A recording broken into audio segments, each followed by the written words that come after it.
Today for Intro to Banking. My name is Marcela Joya Ramos, and I am a learning and development specialist here at BECU. I have my with me Marissa, who will be my co-host for today, and she will be helping us out with some of the polls that we have for today. I'll be talking, as I mentioned, about Intro to Banking. If you're looking for a different session, please make sure to look below and toggle to the sessions that you are interested in looking into for the event. Um, in a minute, we will be going into polls. So take a look at the bottom. We do have some polls to go over. They are, I'll show them in a little bit, but make sure that you answer those polls because we will be coming back to them and revisiting them. So again, please take a look at your polls and vote in. We will have time for Q&A. So if you have any questions, feel free to send them in through the chat. Marissa will make sure to cover them and we'll discuss them at the end of this session. So let's jump right in. We will be discussing today about what is a credit union, right? What are some of the products and services that are offered? Choosing the right account, maintaining your accounts, how to avoid fees, and tips to fight fraud. This is one of the poll questions that I mentioned earlier. So, do you have a bank account? Yes, no. What is a bank account? That's okay. Go ahead and answer that in. Again, I'll come back to that in a little bit. The other poll question that I have here for you is how do you choose the right financial institution? How did you choose? Was it my parents chose for me? That's how it was for me. A friend referred me. It was close to where I live, and I don't have one yet. So, again, please, please, please take a minute to answer in your polls because we will be visiting those a little bit later in our session. So, what is a credit union? This is not something that I knew early on, but it is something that I'm glad I learned about. A credit union is a non for profit cooperative, meaning members are the owners. That means you. We offer lower fees and better rates for our members, and we are insured by NCUA. Some of the products and services that we offer, let's come back to this question is, do you have a bank account?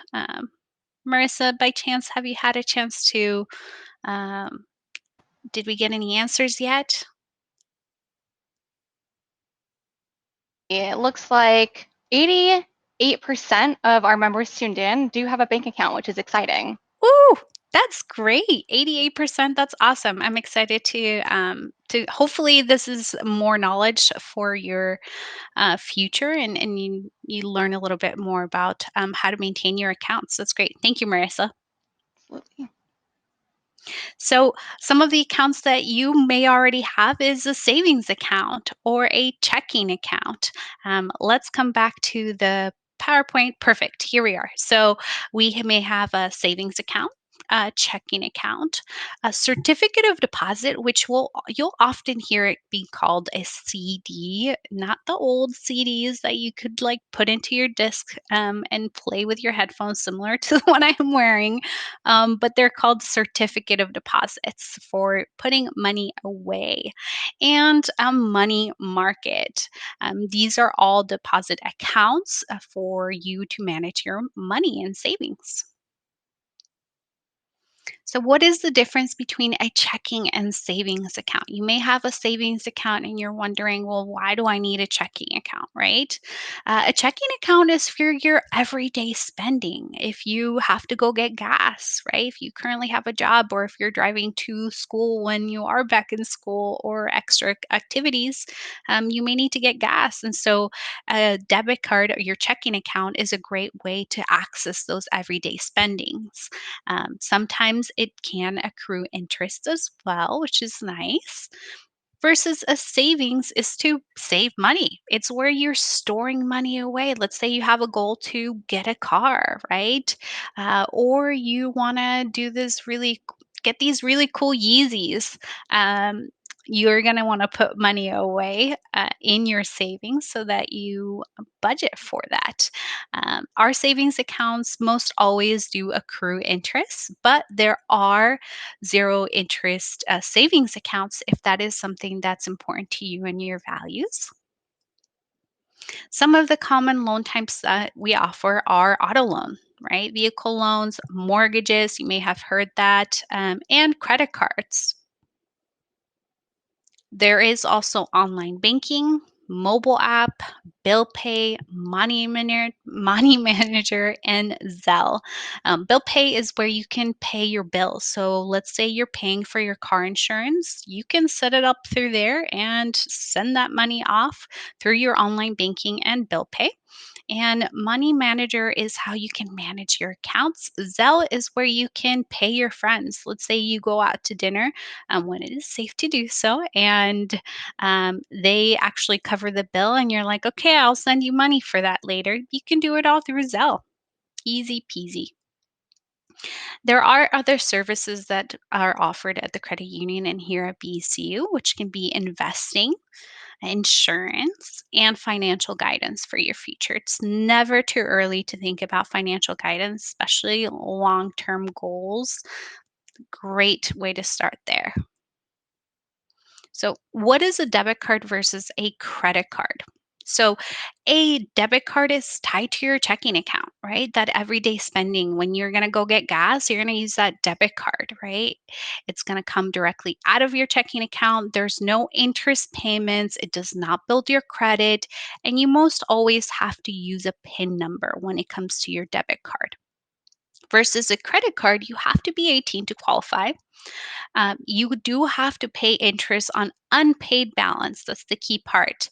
And it can build credit history, good or bad, that's depending on you, and can possibly also earn rewards for credit cards. Some of the designs that we offer here at BECU for your debit cards are Seahawks, which is pretty amazing. We have love for both UW and Wazoo, lots of Washington pride right there. And most recently, we partnered up with KEXP. So we do have this super cool cassette tape debit card for you and our traditional BECU gold debit card as well. How do you choose the right account? It's a tough one. Let's take a look at that poll question, Marissa. Yeah, Marcela, so it looks like 52%, almost 53% actually, parents chose where their accounts were going to be. 52. That's great. That was exactly me. How about you, Marissa, when you first started out? Yeah, that's a good question. When I first started out, it was the same answer for me. My parents also started my account for me. Yeah, that's great. Thank you, Marissa. Appreciate you. Yeah. So that's pretty common. So let's review how we make that choice at the end of the day, right? So let's come back to the slides and the choice is yours. What matters is doing the work, right? So if you currently have an institution and you're just unsure or you might not be getting the best vibe for them, or you keep hearing about a different institution, remember that the choice is yours. But you want to make sure that you do the research, you do the work. So take a look at the reputation.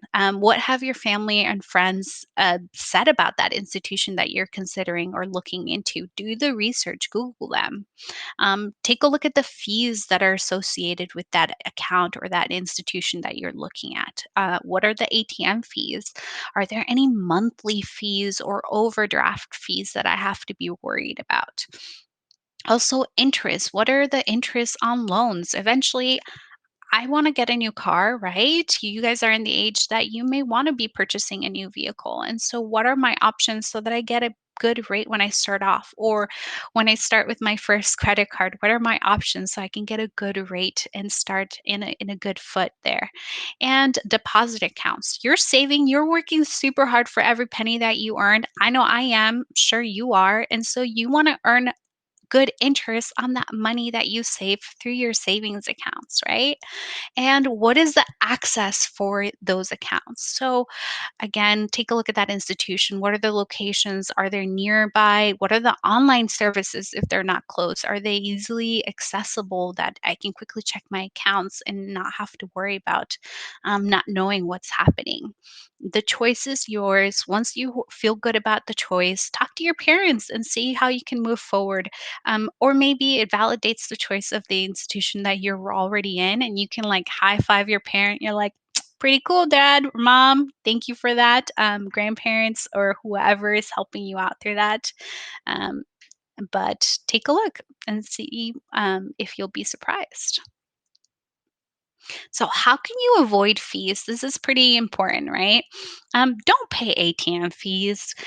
Try to use the partnered ATMs that your institution has or your institution's ATMs.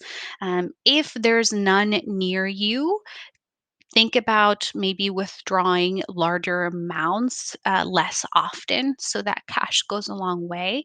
Or consider doing cash back. Maybe go get yourself a pack of gum so that at the grocery store you can get some cash back without having to pay any fees there for ATMs. Now, track your spending. A lot of institutions now offer mobile banking. You'll most of the time are on your phone or have access to a computer and can check on your account. So track the spending, making sure that whatever you are spending is actually showing up on your account, that you have no surprises. I check my account a couple times a week so I can make sure that things are up to date because I also have a terrible memory and I want to make sure that I don't forget about things and don't have any surprises.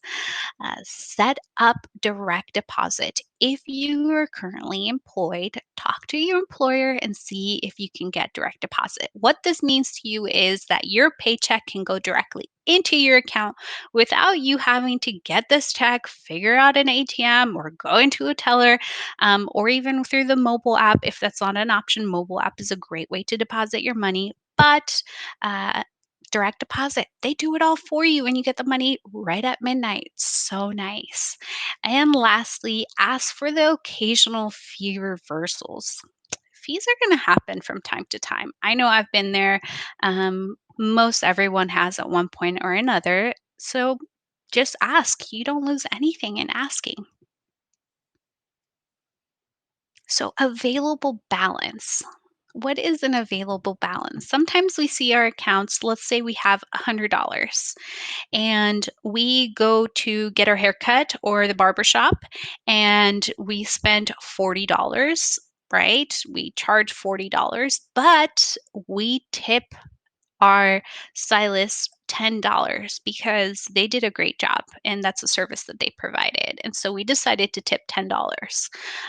It's going to take a while for those extra $10 to show up. And so you may notice that current balance may say that you have 60 because we started out with 100, right? 40 for the haircut. That those $10 may take a while to actually show up. And so you have to take that into account that your actual available balance is $50. All right. So that's the difference between current balance and available balance is that there might be things that are outstanding. Usually it's when you end up tipping that it just kind of lingers a little bit before it actually batches through your account and you're able to see that post. So keep track of your account. I keep going back to this. Take a look at your online banking. Set up online banking if you're able to.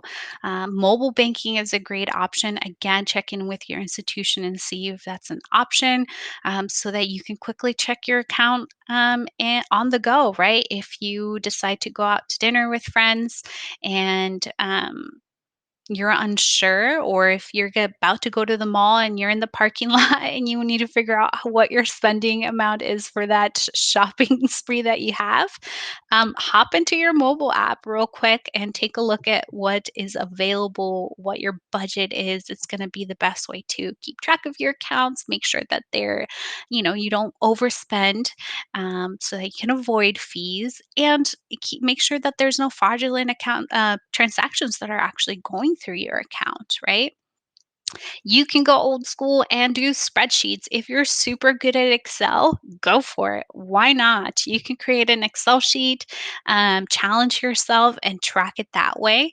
Um, I'm a big fan of the mobile app. I'm on the go. Quick and easy to check my accounts that way, make transfers if I need to, and checkbook register. This is actually how I learned to keep track of my account back in my day. My mom took me and she said, "Okay, here's your money for this new school year. We're gonna go." Clothes shopping for clothes, and you're gonna write down every purchase that you make and keep track.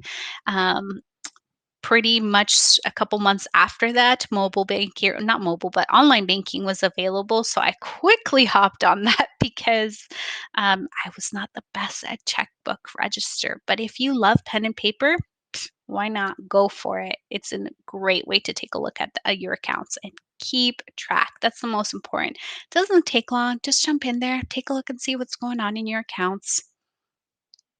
So protect yourself as well. Take a look at making sure you're not leaving information out there that someone could get into. Shred any extra documents that you don't need. Someone could get a hold of that information, right?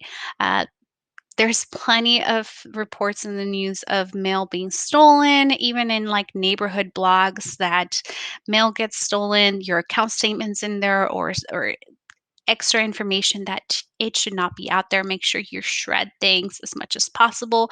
Don't give out your account information. It's private. Be very, very cautious. If you're unsure, check with an adult, right? Check with your parents and say, "Hey, this is asking me for my account number. Is it safe to do so?" And they can give you some guidance. You can also call your institution and say, "Hey, I have this. I'm not sure if I should give it out." We're more than happy to help you, guide you through that. Also, use a paraphrase instead of a password. So, not a single word when it comes to your passwords. Try and use a passphrase. It makes it a lot trickier for these robots to and people to try and not get into your accounts. Also, don't share your PIN. Your PIN. That's as soon as you share your PIN to your debit card, all the liability goes out the door. Like, there's nothing we can do to help you out at that point. So do not share passphrases, passwords, or PINs. That is just big, big no no. Please don't share that. You're not protecting yourself, and we can't help out when that happens. Report any fraudulent activity. These fraudsters are so sneaky, and so they'll try and pass through your account, maybe a transaction for $1, $3, and you may not think anything of it. And then a week later, they're hitting you up for 100, 200, $500, and you're like, "What happened?" Let us know, even if it's for $1 or a couple cents and you're just not sure where it came from, and you definitely, or for a fact that that wasn't you. Let us know. We can quickly report it, cancel that, and get your money back. Please don't carry around your social security card. That is sensitive information. Keep it somewhere safe at home if possible. If you lose your wallet, someone has access to your social security card. If you go out to the river and you lose your wallet at the river, that's it. You're gonna it's gonna be a pain to get that Social Security card back and dealing with the Social Security department. It's really sensitive information. Keep it at home, keep it safe. don't bother carrying it. You don't need it. And pay attention to your accounts. Again, online banking, mobile banking, those are your friends. Get comfortable. Take a look at it. Set some goals, see your money grow, making sure nothing is on there that shouldn't be. Maintain a good relationship with BECU or any of your financial institutions. It can cost you, unfortunately. And so communicate. I think that's the biggest part. Make sure you're reaching out. If you need any support, if you need any help, if you're unsure of how to manage your account and you're not getting good guidance, that's what your institution is there for. People are excited to help you make sure that you are financially successful. So reach out. There are people there that want to see you succeed. Next steps, research the account that might be right for you. Start small and expand. So, if you don't have an account yet, start with that savings account, get comfortable, understand how it works, how to access it, how to check it through online banking, give yourself a couple months. And then once you feel comfortable, go ahead and open up that checking account, get that debit card in and set yourself some parameters of okay, I'm going to use this for getting gas or if I have to get groceries and check your account after, again, set yourself a couple times a week where you're checking that account so that you're getting really comfortable. For those of you again that already have a savings account, maybe it's time to move into a checking account. Or if you have larger savings goals where you've been able to save some larger chunks of money, maybe a CD might be the right option for you. Maybe you want to talk to an investment already and get yourself started with that. Avoid fees as much as possible. You work so hard for your money. Don't waste it. Again, you work so hard. There's easy ways to avoid fees, mainly monitoring your accounts, making sure that you have things like direct deposits, so you're not having to wait for your paycheck to go through because you had to deposit it at an ATM or whatever the case may be. Check, check, check, and see how you can avoid those pesky little fees. And watch out for fraud. It is so prevalent. Be careful. Do not give out your debit card number, PIN number. Check your accounts over and over again to make sure that there aren't any transactions in there that should not be there and report it if it is. That's what we're here for. All right. Let's see if we have any questions that came through the chat. Marissa? All right, Marcela, we have a few questions that we see often, so I'm glad that these questions are being asked. The first question is from Jacob, and Jacob is asking, can I open an account by myself, or do I need to do it with my parents? Oh, that's such a great question, Jacob. Thank you so much for reaching out. Um, you do need to have an adult. If you are under the age of 18, you need to have a parent or a guardian in order to open an account. Thank you for asking. Perfect. Now, the next question we have is from Crystal. And Crystal's asking, what sort of ID do I need to bring in for making my own account? Ah, another really great one. So we understand that you're a minor, right? If you're under 18, you're not required to have a driver's license or a passport or even just a Washington ID. So no ID is required. Your parent or guardian that comes in to open the account with you, we will base it off of their ID. Now, if you already have your driver's license or if you have a passport ID, bring it. We'll add it to the account, give you extra security for the future as well. Thanks, Marcella. And last but not least, just one more question from Joseph. Joseph is asking, how old must you be to own a bank account and access the ATM? Oh, that's such a good one. We don't have any age restrictions for having an ATM or debit card as long as you have a parent or guardian for those accounts, right? So if you are 9 years old and you are ready to have an ATM or debit card because you have those um, expenses that you're looking to buy. Maybe there's a really cool game that you want to purchase. Talk to your parents, have that conversation, and if they feel and you feel are ready for it, come on in. We'll get you that ATM and or debit card. Thanks, Marcela. Thank you, Marissa. All right.